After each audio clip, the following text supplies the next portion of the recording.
విశాఖపట్నంలో డ్రగ్స్ పట్టుకున్నారు. విశాఖపట్నంలో డ్రగ్స్ పట్టుకుంటే క్లియర్ కట్ గా డ్రగ్స్ పట్టుకున్న తర్వాత మామూలుగా కూడా కాదు, 25,000 కేజీలు డ్రగ్స్ వచ్చాయి. అది కూడా డ్రై ఈస్ట్ పేరుతో బ్రెజిల్ నుంచి కన్సైన్మెంట్ వచ్చింది. ఇక్కడైతే గవర్నమెంట్ సిబిఐ వాళ్ళు రాసిన రిపోర్ట్ ఇది. During the process of examination various officers of AP government and port employees gathered at site causing delay in the CBI proceedings. The representatives of importer informed that there is prediction of rainfall and all his goods might get damaged in rainfall. Hence request to keep the goods inside the container for the day for its safety custody. అటు container తీసుకొచ్చిన వ్యక్తి ఇటు అధికారులు పోయి delay చేయడానికి ప్రయత్నం చేశారు. నిన్న ఏదైతే విశాఖపట్నంలో జరిగితే మీరు ఆ ఫోటో చూస్తే వాళ్ళ పార్టీ వ్యక్తి ఫోటో ఏంటి, అతను చూస్తే వాళ్ళ పార్టీ వ్యక్తి అయితే మనం చెప్తే ఇమ్మీడియట్ గా మన మీద మళ్ళా ఆరోపణ. అంటే ఎంత దుర్మార్గం అంటే ఆ ఫోటో మీరు చూడండి. కోనం వీరభద్రరావు, కోనం కృష్ణకుమారి, భోగి సంక్రాంతి కనుమ శుభాకాంక్షలు. ఎవరు ఫోటో పెట్టారు? రాజశేఖర రెడ్డి ఫోటో, జగన్మోహన్ రెడ్డి ఫోటో, ఈ పక్క వాళ్ళందరి నాయకుల ఫోటోలు. ఇవన్నీ పెట్టి మొత్తం మీరు ఒకసారి చూస్తే అదే సమయంలో బ్రెజిల్ ప్రెసిడెంట్ తో ఆయన అవుతానే విజయసాయి రెడ్డి ఒక ట్వీట్. వీళ్ళు ఎక్కడికి వచ్చారో నాకైతే అర్థం కావడం లేదు. ఇప్పుడు కంటైన్మెంట్ ఎక్కడి నుంచి స్టార్ట్ అయ్యింది? బ్రెజిల్ నుంచి స్టార్ట్ అయ్యింది. బ్రెజిల్ నుంచి స్టార్ట్ అయ్యింది.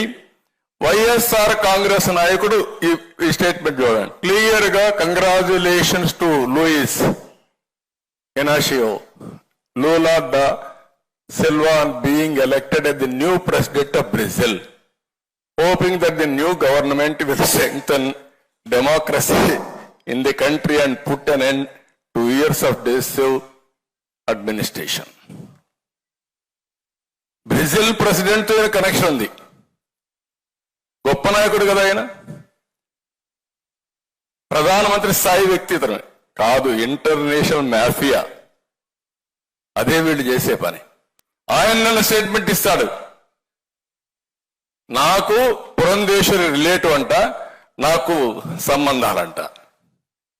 అంటే అడ్డంగా మీరు ఎందుకు అర్థం చేసుకోవాలంటున్నారంటే 5 సంవత్సరాలు ఈ రాష్ట్రంలో డ్రగ్స్ మాఫియాని పెంచి పోషించి కడాన రాష్ట్రాన్ని నాశనం చేసి ఈరోజు ఇంటర్నేషనల్ మాఫియాతో సంబంధాలు ఎస్టాబ్లిష్ చేసే పరిస్థితికి వచ్చారంటే వీళ్ళు ఏమన్నా నాకైతే అర్థం కావడం లేదు.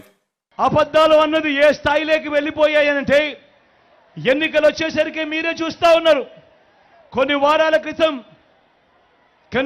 క్రితం అబద్ధాలు ఏ స్థాయిలోకి తీసుకొని వెళ్ళారంటే ఏదో ప్రైవేట్ ఆక్వా కంపెనీ కంటైనర్లో విశాఖపట్నానికి ఏకంగా 2 లక్షల కోట్లు విలువైన డ్రగ్స్ తీసుకొచ్చారు అని, ఇదంతా వైఎస్ఆర్ కాంగ్రెస్ పార్టీ పనే అని వీరంతా కూడా కలిసి ప్రచారం చేశారు. ఇదే బాబు, ఇదే ఈనాడు, ఇదే ఆంధ్రజ్యోతి, ఇదే TV5, ఇదే దత్తపుత్రుడు. తీరా చూస్తే ఆ కంటైనర్ బుక్ చేసింది ఎవరు అనంటే చంద్రబాబు వదినమ్మ బంధువులే అని ఎప్పుడైతే బయటికి వచ్చిందో, తమవారే అని చెప్పి ఎప్పుడైతే బయటికి వచ్చిందో అప్పుడు అందరూ కూడా ఏం అయిపోయారు? అందరూ కూడా గప్ చుప్. అది జరిగేదాకా, బయటకు వచ్చేదాకా 2 లక్షల కోట్ల రూపాయల డ్రగ్స్ అంట తీసుకొచ్చింది వైఎస్ఆర్ కాంగ్రెస్ పార్టీ అట. బురద చల్లేయడమే. మరో ప్రచారాన్ని కూడా చూడండి. రాష్ట్ర వ్యాప్తంగా ఉన్న కిరాణా దుకాణాల్లో అంట గంజాయి అమ్ముతా ఉన్నారట. ఇది ఇంకొక దుర్మార్గమైన ప్రచారము.